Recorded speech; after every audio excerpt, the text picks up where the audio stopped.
Bonjour ou bonsoir, bienvenue dans une nouvelle vidéo consacrée au crâne de cristal. Tellement d'amour, merci de nous rejoindre dans ces vidéos. Nous sommes aujourd'hui dans la douceur avec 12 sœurs de quartz rose, une rose team, pour vous partager le sujet des roses croix. Tellement d'amour, merci à vous, merci à nous. Dans la connaissance d'amour, dans la connaissance de soi, nous allons évoquer le sujet de la rose-croix. Alors la rose-croix, c'est une éclosion divine du cœur. C'est une rose sur une croix. Je n'ai pas de croix pour vous partager une image d'une croix ici. Mais bon, la croix symbolise les 4 aspects du mental, l'émotionnel, l'énergétique, le physique. Et la rose apparaît en chacun de nous. Comme pour le christianisme, la croix symbolise le ciel et la terre en vertical et en horizontal, le partager, le donner, recevoir en son cœur. Le principe rosicrucien, comme on les appelle, c'est plus ou moins le même aspect d'enseignement. Et nous allons partager ici en détail ce que c'est. La croix, c'est le champ de l'expérience dans la matière, le mélange du ciel et de la terre, du feu et de l'eau, de la conscience et de la chair. Les roses-croix, c'est un concept qui ne date pas du XVIIe siècle. C'est un concept qui date des Atlantes. C'est la civilisation atlante qui ont créé ce concept de vie. Ce concept de vie qui a été repris aussi ensuite par les Égyptiens, par les Chaldères et dans la Grèce antique, à travers l'école des mystères, à la transmission de la sagesse. Ce n'était pas un groupe fermé, et c'est une pratique que l'on accède par la transmutation. Elle est guidée par l'âme du logos solaire. La rose-croix incarne un point d'ancrage dans la lumière divine sur terre. La croix, donc, comme je le disais au début de la vidéo, symbolise les 4 éléments, la matière, la souffrance, les épreuves, la fixité, l'immobilité. La rose symbolise l'éveil du cœur divin, la beauté cachée de la lumière de l'âme. Le chemin initiatique consiste à faire éclore la rose au centre de la croix, à spiritualiser la matière par la force du cœur, à purifier ces 4 aspects de mental, d'émotionnel, énergétique, physique. La croix que chacun porte apparaît la rose. Il y a le personnage associé à la confrérie rosicrucienne qui est Christian Rosenkreuz. La figure symbolique, emblématique de la rose-croix incarne le disciple à travers les 7 chambres alchimiques. Cet homme a-t-il existé ou pas? Et tout est une question de croyance. Les amis, nous partageons simplement une vérité, ce n'est pas la vérité, du processus d'éveil par la rose-croix. Donc ce processus alchimique sont des œuvres codées comme la Bible. La Bible et le rosicrucien, le Frama Fraternitatis, le Confessio, les noces alchimiques, tout comme la Bible, sont des œuvres codées et ont été écrits par des initiés pour transmettre secrètement les clés de la transmutation alchimique. Ils utilisent des symboles pour parler de la métamorphose, de l'âme et du chemin. du double solaire, de la conquête de la liberté divine. Le double solaire, certains pourraient l'appeler le double solaire, certains vont l'appeler le moi supérieur, le moi cosmique. Chacun a ses formes et ses noms pour définir les mots d'amour. Le corps mental déforme la pensée.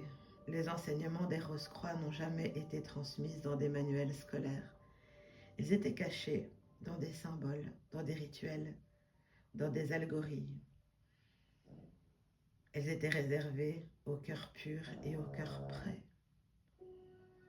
Les Rose-Croix suivaient plusieurs principes. 7 principes que nous allons développer dans l'amour et dans la grâce. Le premier principe, c'est le principe de la purification des corps subtils. La lumière ne s'installe que dans un corps pur. C'est vraiment le premier principe. Dans un corps pur. Vraiment. Un corps purifié de nourriture pure,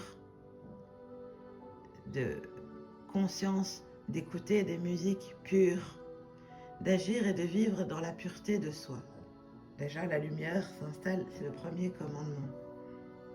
À ce moment-là, le deuxième principe, c'est pas un commandement, pardon, c'est un principe. C'est un principe que la lumière entre dans un corps pur. Et c'est un principe deuxième principe, de servir, d'être au service silencieux à la vertu du cœur. C'est-à-dire que lorsqu'on fait quelque chose de bon, on ne le crie pas sous les toits. On reste dans être humble. Le plus beau cadeau que l'on puisse faire, c'est un cadeau silencieux. Les vrais Rose-Croix ne cherchent ni à reconnaissance, ni renommée. Leurs œuvres sont invisibles, vibratoires au monde. La lumière sera sans bruit, mais son œuvre demeure éternelle. Le troisième principe, c'est l'union entre la spiritualité et la science, la clé hermétique. C'est un principe majeur des Rose-Croix. L'union des deux piliers, l'éther, donc l'art de l'âme et de l'éthérique, et la science sacrée, qui se rejoignent. L'observation des lois cosmiques. La Rose-Croix pratique l'observation de la loi cosmique vibrante de la science, du vivant, de la nature. Observer cette loi comme observer la nature, observer la géométrie sacrée en toutes choses, observer les saisons. Le corps est un laboratoire alchimique. L'art de réconcilier l'homme avec la lumière, la nature. Lorsque nous sommes malades, se confier à la conscience végétale, c'est parce que la désharmonie avec les lois de la nature, c'est ce qui crée la maladie. Lorsqu'on est malade, bien c'est parce qu'on a une désharmonie avec la nature. Le quatrième principe, c'est l'étude de la nature comme un temple vivant. Pour les Rose-Croix, l'origine de la nature est une cathédrale cosmique. Chaque feuille, chaque minéraux, chaque arbre est une lettre du grand livre divin. Il apparaît à lire les signatures vibratoires, les formes, les couleurs, les odeurs, les dons, les sons. Le monde végétal que vous voyez contient les clés de la mémoire de la nature. La seule et la vraie école initiatique, c'est l'école de la nature, pour celui qui voit, pour celui qui sait voir et celui qui sait écouter, celui qui a l'œil ouvert. L'œil, le troisième œil, nous parlons du centre Ajna ici, les amis.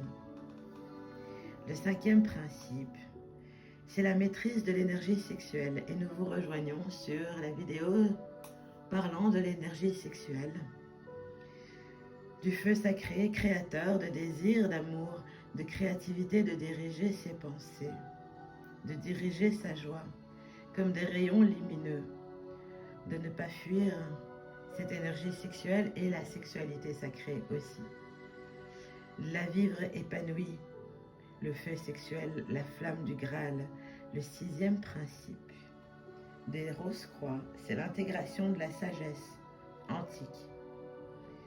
Réunir les sagesses anciennes des Atlantes, les sagesses égyptiennes, les sagesses indiennes, les sagesses d'Afrique, les sagesses des anciens. Ils sont syntonisés d'enseignements sacrés de toutes ces grandes traditions, la sagesse universelle, la sagesse des anciens. On n'a rien inventé de nouveau, hein, les amis, sous le soleil, comme on dit. La sagesse est universelle, et cette sagesse universelle sont dispersées dans les cultures profondes, des civilisations en profondeur dans l'être humain. Et le 7e et le dernier principe des Rose-Croix, c'est la construction du corps glorieux, le double solaire, de pouvoir communiquer avec son soi supérieur, son double solaire, d'être vraiment en accord. C'est là le but final de tout rosicrucien. C'est la renaissance, la naissance du double solaire, car je dis renaissance car certains l'ont oublié. La naissance de ce double solaire dans le cœur des êtres. Le rosicrucien devient alors un temple vivant, le porteur du verbe, la création d'être en méditation, comme si la méditation était quelque chose de naturel, de vivre en conscience, de cette plénitude d'amour, d'être plein dans sa complétude, d'être au commencement, au milieu et à la fin. Ce sont les seuils vibratoires de chercheurs de la vie. Ils amènent à la rose consciente du monde. Tout l'enseignement de la Rose-Croix est crypté par des symboles, des langages, tout comme la Bible. Vous voyez par exemple le symbole du baptême. Lorsqu'on baptisait quelqu'un, pourquoi le mettre dans l'eau? Parce que l'eau symbolise d'une part la purification, le bleu de l'eau, le bleu de la purification, l'eau pour les émotions. De plonger quelqu'un dans un baptême d'eau, d'une purification, c'est pour ça qu'on lave son corps, on lave sa maison, parce qu'on la nettoie de purification, dans un langage vibratoire et alchimique, qui est un exemple d'une initiation, le baptême. On baptise le thème, on baptise la loi divine, le thème divin. Donc, crypter les messages et langages vibratoires sont profondément dans l'introspection de soi. Le tombeau de Christian Rosenkreuz n'est pas un lieu historique, mais un sanctuaire aussi alchimique. Le tombeau de ce personnage, Christian Rosenkreuz, qui a écrit le Fraternitatis des Rosicruciens, est un archétype alchimique. On parle de la chambre à 7 côtés, illuminée par un soleil artificiel au plafond, qui est tout aussi un code. En fait, tout est codé. Le cercueil n'est pas la mort physique, mais la dissolution de la mise en silence du témoin inférieur. Donc, il y a le soi supérieur et le soi inférieur. Donc, de mettre en silence le moi inférieur et la résurrection du double solaire du moi supérieur. Le centre de la cathédrale symbolise le cœur causal, le sanctuaire de l'âme. Le lieu s'effectue à la transmutation finale, dans cette symbolique de mourir au monde et de se résurrectionner, ça se dit même pas. Comment dire ça? De revivre, de renaître de son vivant à la crypte octogonale. L'octogonale, c'est une forme ici que nous avons plus ou moins derrière, sauf que lui, il a 13 côtés le tambour, mais cette forme est très importée parce que c'est la forme sacrée de la féminité. Nous en reviendrons, c'est la forme sacrée de la féminité en 16e dimension. Si vous le souhaitez, bien sûr, les amis. Cette forme octogonale décrite dans le Fraternitatis est une cartographie vibratoire sur les plans de conscience que l'initié traverse. Les Rose-Croix, à l'image des alchimistes anciens, utilisaient une grille vibratoire pour traduire l'être humain. Il y avait 7 métaux qui symbolisent la psyché, la psychique, la purification.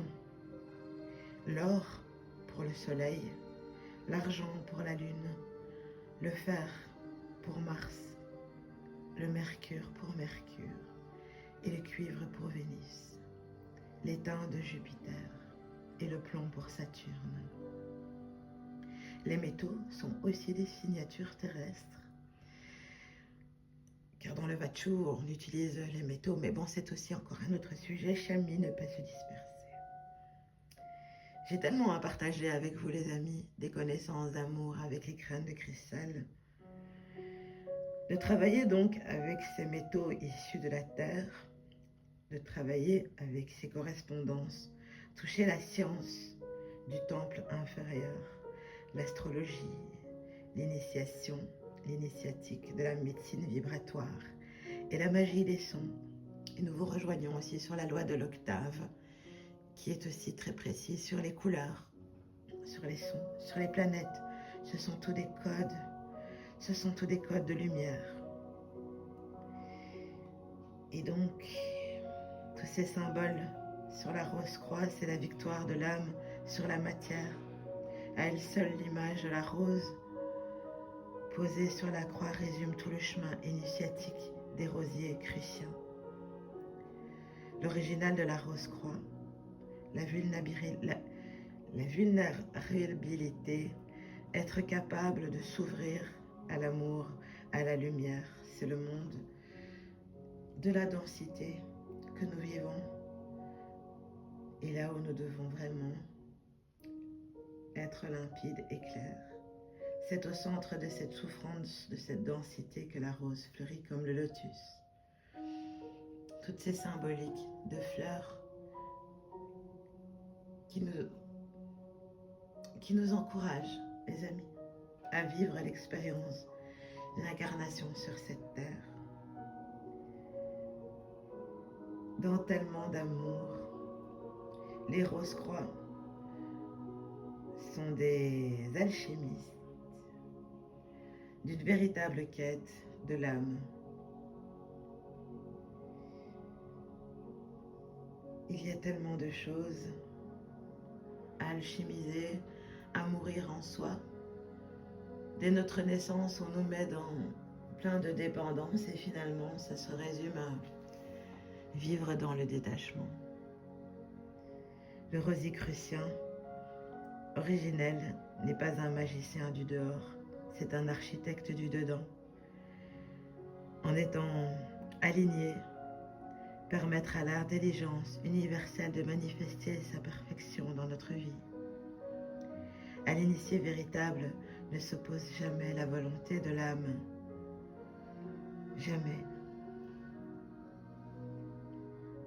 Quand nous comprenions le jeu de la matière, le jeu de l'âme, le jeu de la matrice, il suffit d'être le joueur. Il suffit juste de se positionner correctement et de voir la manifestation des fruits incroyables que cela produit après, désormais, dès lors dans sa vie. Dès lors dans sa vie du soleil d'amour, de rayonner. Voilà les amis, j'espère que cette explication sur l'enseignement des Rose-Croix, sur un enseignement digne des Atlantes, nous permettre de ascensionner, de grandir, car nous sommes les pères maîtres de soi. Nous sommes les pères maîtres, maîtres de sa souveraineté, maîtres de soi, dans tellement d'amour, avec les crânes, les roses, les 12 sœurs, dans tellement d'amour. Très chères sœurs et très chers frères, prenez bien soin de vous dans cet hiver. Et rappelez-vous que tout est clos un jour. Le soleil revient. Le soleil est en soi. La rose est en nous. Merci, merci, merci. C'était Chamina Chami. J'espère que cette vidéo vous a plu. Partagez, likez, commentez si vous avez des questions ou d'autres sujets à soulever, à partager, car le partage est un don de soi. Tellement d'amour, merci, merci, merci.